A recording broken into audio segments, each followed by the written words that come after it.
Hello everyone, Professor Kurzlik here. So I just wanted to make a Friday video kind of wrapping up our introduction to why study elections. The two readings that we had this week, I just wanted to cover them a bit, make sure we're all on the same page. So I want to talk about this big question in political science, this big question that we saw in our readings for this week of does democracy really work the way we think it does? From our two readings this week, Democracy for Realists and the Unheavenly chorus, we saw this idea that most people grow up with the idea that democracy, as Lincoln put it, government of the people, by the people, for the people. That's what political scientists sometimes call the folk theory of democracy, which we absolutely saw emerge in Democracy for Realists. This idea of the folk theory of democracy, which is this belief that voters have clear preferences, they elect leaders to carry those preferences out, or they decide policies directly through things like referendums that maybe are on the ballot initiatives that we've all experienced. In this view, democracy is legitimate because it reflects the people's will. It reflects the will of the people. But as we saw in Democracy for Realists, and as the authors point out, the evidence doesn't really fit this ideal. At least that's their argument. That the empirical evidence that we see through political science research, that idea really just doesn't fit reality. Instead, the authors argue that citizens aren't really all that informed, their preferences are inconsistent, and oftentimes they vote based on loyalty and group identity, more so than on careful policy evaluation. So maybe they vote on loyalty to a particular party. And we can see this, and we talked about this, when there are referendums and people vote to pass the minimum wage or to ensure access to reproductive rights or marijuana policy. So they'll vote to pass those direct democracy endeavors, but then they will vote for candidates that don't advocate for those positions.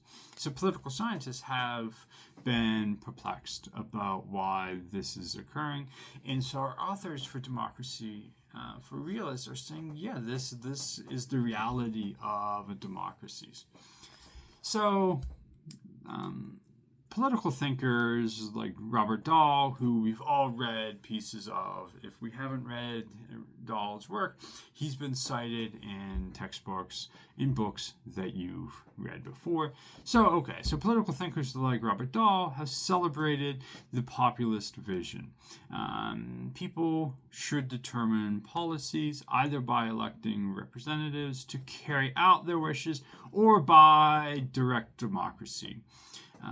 Our authors point out that this is really a beautiful idea, but it assumes that voters are attentive, knowledgeable, and consistent. Again, our authors are saying, well, the research shows that this is rarely true. That's why other academics like Joseph Schumpeter back in the 1940s suggested a more stripped down view. Democracy isn't about the people deciding policy. It's about the people choosing leaders in a competitive struggle for power. Voters don't need to be experts. They just need to choose between elites. That sounds more realistic, but even here there are problems.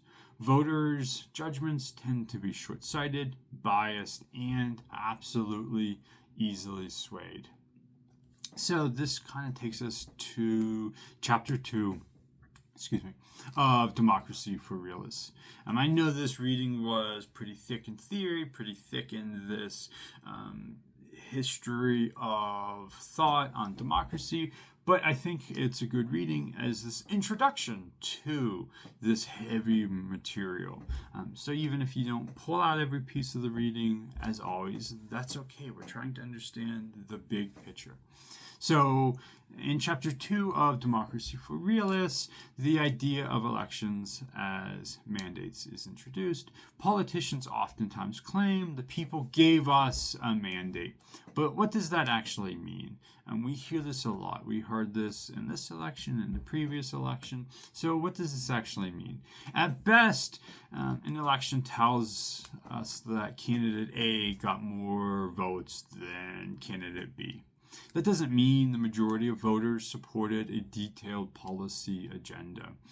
Theories like the spatial model of politics, where parties converge towards the median voter, sound neat and logical. So in the classroom, if you've had me in the classroom, we draw out the spatial model of politics. Where does a candidate's, in theory, where does a candidate's ideas and belief go? It goes in the middle. Actually, both political parties are relatively close to the middle because they want to capture both ends of the extreme. So this idea, this spatial model of politics, sounds quite neat and tidy and logical. But the authors are arguing that once you add multiple issue, chaos kind of sets in. Arrow's theorem can prove mathematically that you can't always combine individual preferences into a clear will of the people without contradictions. In practice, elections are influenced by low information framing efforts and shifting party loyalties. So we'll dig into those pieces later in the semester, sprinkled in throughout the semester. But the big takeaway there is that voters, the authors are arguing that voters don't just sit down and think through their preferences and then make an informed, reliably consistent decision. Instead, they're easily swayed. They have attachment to identity groups. They have attachment to political parties. So in Democracy for Realists, the authors are pretty critical of our conventional ideas of what is democracy and what are voters' roles in that democracy. It's okay. So we also read a couple chapters from the Unheavenly chorus. So even if democracy doesn't perfectly reflect the people's will, it's still dependent on political voice, citizens making themselves heard. But the authors want to step back and say, okay, but whose voice gets heard the most? They argue that throughout the U.S. history, leaders have claimed to speak for the voiceless. The authors point to Jackson for the humble members of society, Nixon for the silent majority. But the authors argue that in reality, that participation is quite unequal in a democracy. They argue that the affluent, the educated, the well-connected are far more likely to vote, far more likely to donate money, to lobby, to join organizations. Thus, their voice dominates. As one political scientist has argued, the heavenly chorus of democracy sings with a strong upper-class accent. So here we see a different way of looking at elections, looking at electoral politics, and looking at democracy by pointing out that certain individuals in a democracy, certain classes of individuals in a democracy have more sway, have more power. And so money, time, skill, and social networks all amplify this inequality. The authors argue that wealthy citizens can give more, can donate more to campaigns, can donate more to super PACs. Educated citizens know how to navigate institutions. And organized groups, from corporations to unions, shape agendas more than isolated individuals. That means that democracy often reflects the interests of the loudest, not necessarily the majority.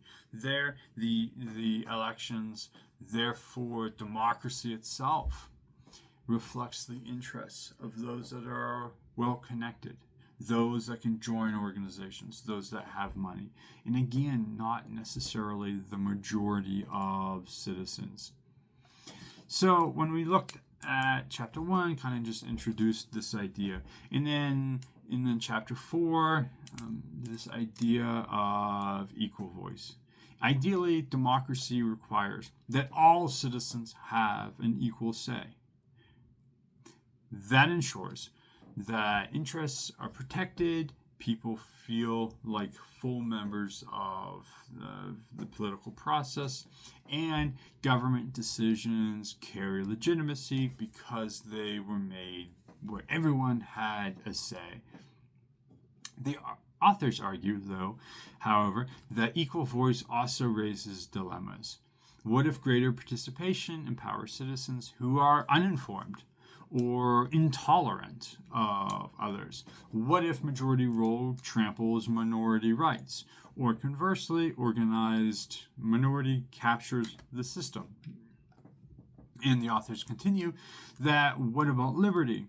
Should we compel participation through mandatory voting or limited spending in campaigns? All things that reemerge throughout the semester and that we hear in political debates around us. This idea of voter turnout, this idea of should there be mandatory voting. So these issues will definitely come up, will emerge throughout different readings this semester. The authors argue that this might create more equality, but at the end cost of individual freedom. So equal voice is both essential and problematic. So the authors are critical that if elites have too much of a voice, that can kind of sway democracy. But then how do you solve that? Is it through these mandatory participation? Well, that can have problems as well. What if you are just forcing people to vote? And we'll see this idea emerge in a couple weeks when we read another book. Which week is that? Oh, that's week 3, where we will read The Myth of the Rational Voter, which looks at voter rationality and behavior. So these ideas that are being introduced in week 1 will come back relatively quick. So equal voice is both essential and problematic in a democracy. Without it, democracy tilts towards the privileged. With it, democracy risks inefficiency, instability, or even intolerance. So after week 1, where does this leave us? The folk theory that democracy is simply the will of the people, the authors argue, is more of a myth than a reality. Elections don't produce clear mandates. Citizens are not the rational policy decision deciders that Robert Dahl imagined. Political voice is systematically unequal, tilted towards those with more resources. Yet, democracy endures, because even if the ideals are not fully met, the fiction of popular sovereignty still gives legitimacy, stability, and meaning to our political system. Like the divine kings once did, it's a belief that sustains authority even when reality falls short, we see from our reading. So I just wanted a quick video. We kept it under 15 minutes, just kind of wrapping up week 1, which was really just this introduction to why study elections and kind of different ideas of our role in a democracy. So week 2 will be participation and democratic voice. We'll read a little bit more about from the reading on Canvas, so please do check that out. We'll just continue to dive in through the readings throughout the semester. Week 2, participation and democratic voice. Week 3, voter rationality and behavior. There we're going to start to read the myth of the rational voter, which ties in with much of what we read thus far. Okay, thank you.